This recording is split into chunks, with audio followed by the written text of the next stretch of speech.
shout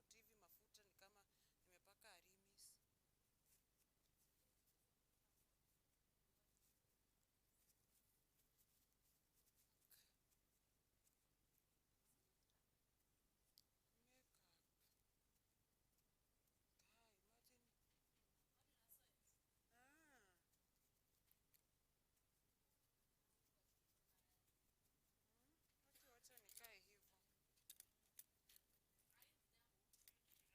ni kama nimepaka Arimis. News with Daisy Paul. Indeed, a very good evening to you on this 14th day of April. I trust you're doing fine. My name is Daisy Paul and our sign language interpreter is Naomi Mathu. Now, President William Ruto is currently on a 4-day development tour across Gusii region, covering both Kisii and Nyamira counties. The president has launched several development projects in Mugonga, Masimba and Nyamache in Kisii County. He also met with local leaders at the Kisii State Lodge to discuss regional priorities like affordable housing targeted at 15,000 units, modern markets and water project.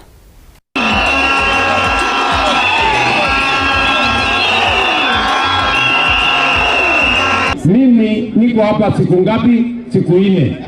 Mimi na launch barabara 8 na hakuna hata barabara moja hapo basi. Si mnaona hapo iko makosa? Iko makosa ama hakuna makosa? Sasa wewe Simba utakuwa unanisaidia kuniambia mambo ya hapa basi ndio mambo iendelee mbele. Si ndio? Mnasema tuendelee ama tuendelee?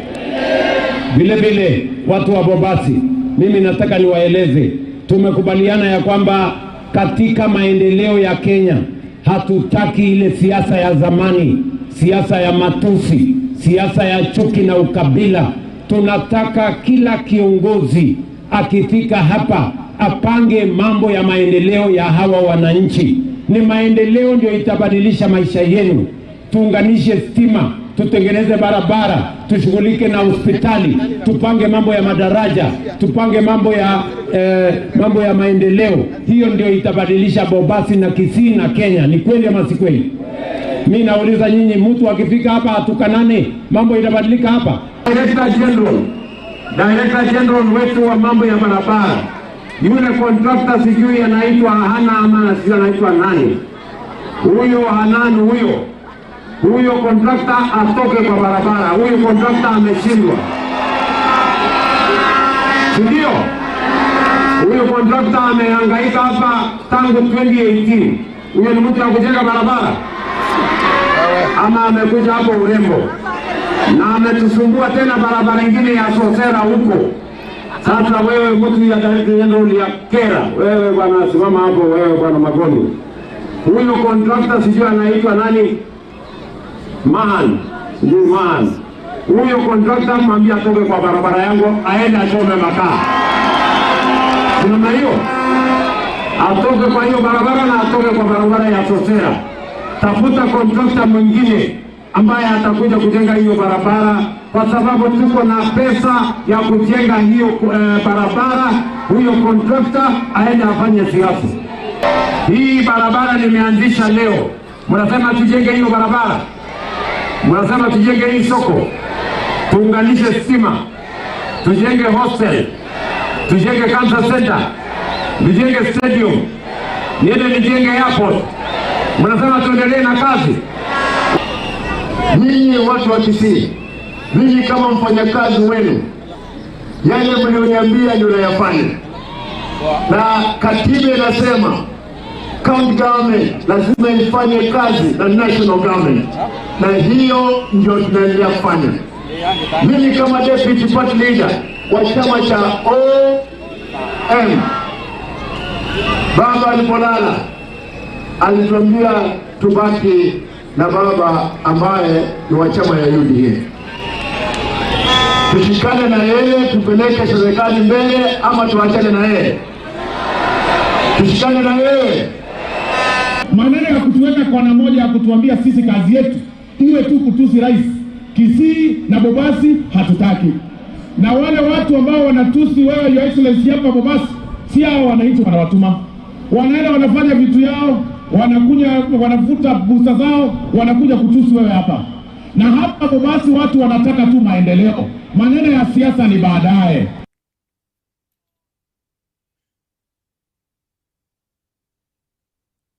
Prime Cabinet Secretary and Cabinet Secretary for Foreign and Diaspora Affairs, Musalia Mudavadi, has called on legislators and political leaders to shun violence going into the 2027 general elections.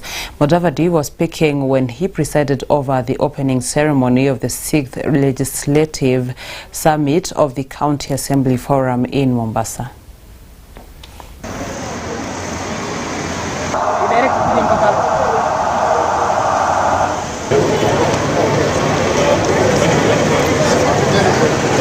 We must make sure that we do not encourage violence as we head to elections.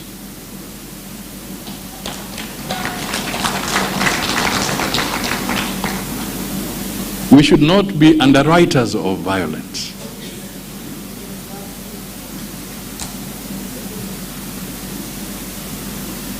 We want a democratic nation, a democratic process. That is where we shall build our nation. And that is why I'm asking you this fundamental question. What is the economic value of peace and security? And Your Excellency, I think going forward, because this has really worked to iron out the overlaps that were there before, and ensure that there is seamless engagement between executive and parliament. I believe going forward, county governments will also have to borrow this so that we ensure that there is seamless engagement between the county executive and county assemblies, because we need to work together to ensure the objects of devolution are delivered. Over the past decade, counties have received significant resources and responsibilities. Yet, across the country, service delivery remains uneven. We continue to see health facilities without essential supplies. We've heard some very good, both perhaps challenging and positive examples this morning. Persistent water access challenges in counties such as Baringo and Isiolo, roads deteriorating despite budget allocations, and gaps in education infrastructure. These challenges are not simply the result of insufficient resources. They point to a deeper issue: accountability. When budgets are approved without adequate scrutiny, when expenditures are not interrogated, and when performance is not verified, the result is that citizens do not experience the intended benefits of public spending. Honorable Prime Cabinet Secretary, the hot potato at the Senate is accountability. For whom much is given, much is expected. We will not blink, we will not see dead ground. You must account for every shilling that the toiling and moiling Kenyans give for devolution. So Kenyans, be prepared. We shall hold them to account whichever way they want to go.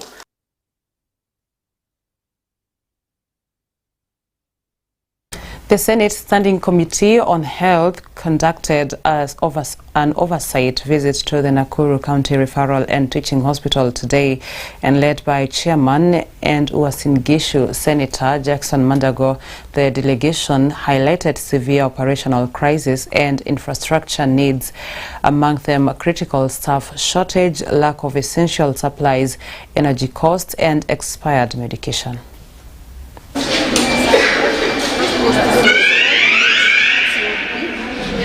There is a committee. The law we passed allows a committee of the hospital to access the money and utilize it.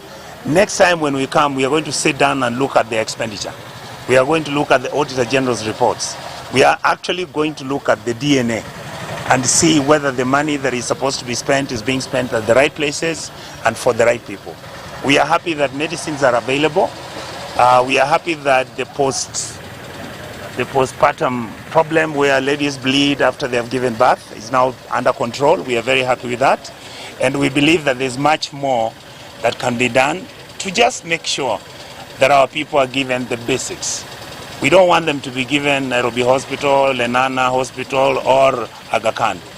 Nakuru is as good as Aga Khan. It depends on the people who are here who can change, improve, and work on what they have. And I think they are moving on in the right direction. According to the records, the facility is receiving about maximum 30 patients per day. And the beds that the capacity of the facility are 48. So I don't think whether there is bed sharing. So maybe I can only address about the volume, the number of patients that is being received by the facility. It is actually burdening the staff, and one of our recommendations as a committee, and we recommend the facility to add more staff so that they be able to discharge their duties on time. We are asking the health workers, the unions, to work with their county governments and bring in innovative ways of making sure we reduce the shortage and have a proper legal framework that will then transition the workers who have been taken either as interns or casuals into a permanent and pensionable basis, as opposed to the current situation where you would find some health workers have either been working as casuals or interns, and when county governments advertise, they recruit people who are not working in those facilities. We must give priority.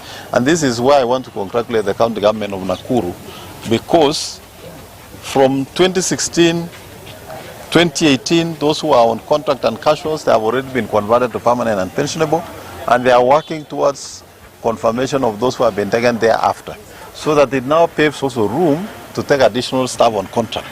If we all agree to work that way, then we shall ease the shortage in all our public facilities.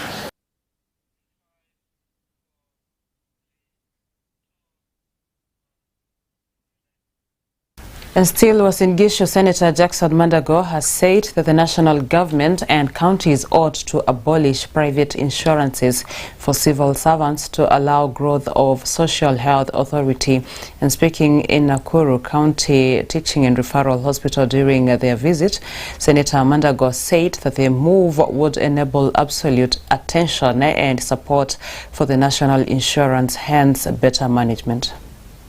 One of the things that we also want to ask Kenyans and leaders is, let us not deny ordinary citizens the access to quality healthcare, taking advantage of small things and challenges that probably SHA is going through. SHA has been rolled out this less than 3 years, but it's doing a good job. We have to continuously improve the system, but we must start somewhere. Those of us who are privileged, to have insurance, private insurance insuring us, we should not look down upon Kenyans who are receiving services from the insurance of SHA. And I dare say this, going into the future, government must consider abolishing private insurance for all public servants, whether state officers or public servants, so that all insurance should actually be on SHA. That way, all of us will work towards the improvement of SHA and making sure that the system is efficient and the health sector and the whole health sector environment in all our facilities is improved.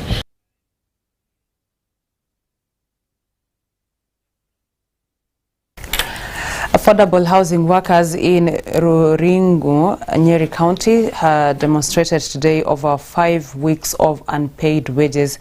The aggrieved workers lit bonfires at the construction site, accusing their employers of issuing empty promises and failing to honor payment commitments. Affordable housing workers in Ruringu, Nyeri County demonstrated today over 5 weeks of unpaid wages. The aggravated workers lit bonfires at the construction site, accusing their employers of issuing empty promises and failing to honor payment commitments. One of the workers, Martin Shikuku, said they have not received their dues despite having families that depend on them. Leo tumegoma juu ya pesa. Tumekosa kulipwa baada ya mwezi mmoja na wiki mbili. Na iliali Nairobi tuko na nyumba na tuko na kama mimi niko na mtoto na iliali sijamsaidia mpaka saizi. Unaona bibi yangu sasa ananipigia simu, hadi landlord ananipigia simu, nimeshinda venye naweza muambia. Unaona? Sasa ni hivyo ndio nilikuwa nataka tu watusaidie, sisi tunataka pesa. Brian Musembi noted that workers have continued reporting to the site daily in the hope of being paid, but their efforts have yielded nothing. Wiki mbili hatuko kazi. tunadaisha ni kukula tu, kurudi hapa, kulala tu hivyo. Tukiwauliza hakuna kitu wanatuambia. The workers are now calling on the government to intervene and ensure their wages are paid without further delay. Mimi nimekaa hapa hivi mwezi mmoja sijalipwa, na hii site inalipwa after 1 week. Sasa hivi tuko na mwezi mmoja na wiki kadhaa mbele tujalipwa. Shida zetu ni pesa tu, tupewe pesa zetu si tuondoke. Nani saa hii? Sasa mimi ndaambia aje watu wangu huko Nairobi huko. Watanielewa aje kama saa hizi sijalipwa. All day imeenda hivyo hakuna kitu tumelipwa. Si tumejaa ngori sisi, tunataka tu pesa. Reporting for Mwangaza Prime News, Margaret Kamau. Thank you, Margaret Kamau, for that report that now allows us to take a short commercial breather, but don't go far. We're coming back with more in a short while.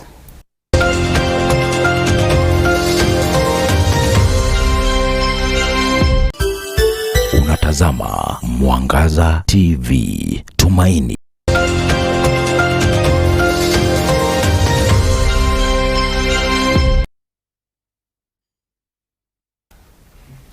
Welcome back. Now, teachers in Meru County have threatened to boycott classes, piling pressure on the Teachers Service Commission to address a raft of grievances, including job security, unpaid dues, and welfare concerns.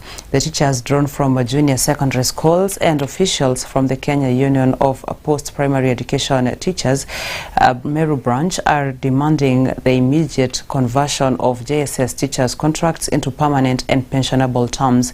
They argue that their current contractual status is precarious despite their central role in implementing the competency-based curriculum. Autonomy power. Hii ni kusema ya kwamba shule ya msingi ikuwe separate na junior secondary. Tukue na 3 areas ambaye ni ECD mpaka grade 6. Tukue na junior school ya grade 6, 7 and 8. Then the senior school and 9. Then the senior school grade 10, 11 and 12. Na hivyo ndivyo katiba inasema. Kwa hivyo kitu inaitwa sessional paper, hata kwa wajumbe wetu, inapoingia tafadhali wacha ianguke mara moja. Because we don't want to hear thing called comprehensive school. Sisi tuli mark mtihani, tuli supervise, na hiyo mambo ilikuwa ya November, December. Mpaka wa leo April walimu wanalia kulipwa elfu kidogo hiyo pesa. In fact, I think teachers are just being taken for granted. Changamoto zenye tunapitia katika shule zetu, ya kwanza ni zile kandarasi ambazo serikali inapea walimu wa JSS. Kandarasi ambazo wanaweza kutulipa shilingi 17,000 kwa mwezi instead ya kutopea kazi ambayo ni ya P&P. Unapata walimu wetu wanateseka, zile shilingi 7,000 haziwezi hata shughulikia mahitaji yao ya kimsingi. Lakini chenye tunaomba serikali yetu na chenye tunadai kwa serikali yetu ni kuconfirm walimu wote the 44,000 in Kenya ambao ni interns wawekwe katika program ya P&P. Zile shule za day schools zilipoanza zilianzia katika zile shule za primary schools. Lakini vile wakati ulienda waliachiliwa wakakuwa wako kando na primary schools zikakuwa ziko kando. Tunataka pia sisi tupewe the autonomy, tuletewe watu ambao wanatusimamia ambao ni principals na deputies.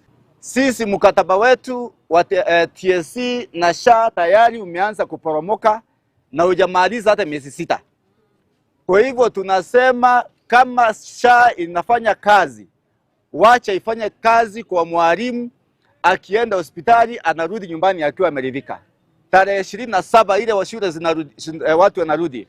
Kama serikali itakuwa imetushughulikia, tutasimamisha mambo yote, tukashughulikie afya, tukashughulikie autonomy ya walimu wa JSS, tukashughulikie confirmation of P&P. Sisi kama walimu wa kike tunakatwa pesa inaenda kwa mnyama anaitwa Kewota. Kwa kaunti hii yetu ya Meru hatujapata hata mwalimu mmoja amesaidika na hiyo welfare. Hatujui inasaidia kina nani. Tumeona juzi mtukufu rais alisema tu neno moja na Wakorino 50 wakaajiriwa. Jambo tunauliza ni hili, kwani sisi tutateseka hadi lini? The Orange Democratic Movement chairperson Gladys Wanga has assured party members of a transparent and credible nomination process ahead of the upcoming elections. And speaking in Sero TVC, Wanga, who also serves as the governor of Homa Bay County, said all aspirants seeking the party's ticket will be given an equal opportunity to participate, with voters expected to ultimately decide the final candidates.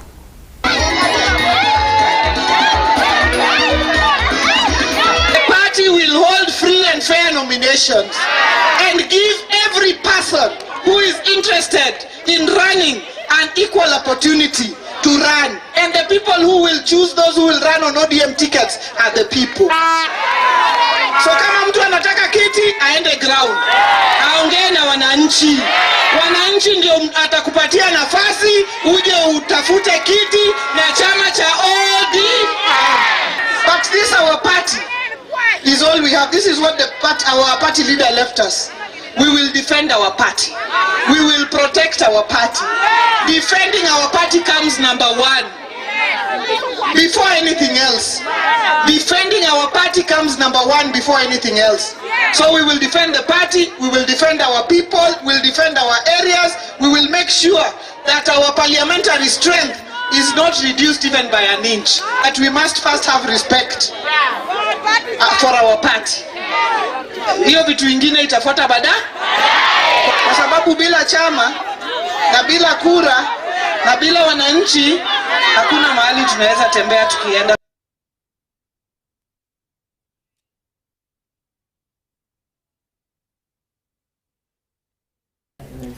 We've come to the end of this program. Many thanks for your time, and thank you to the team that has made this a success. I am Daisy Paul, and our sign language interpreter has been Naomi Matthew. On behalf of the entire team, we wish you a good night.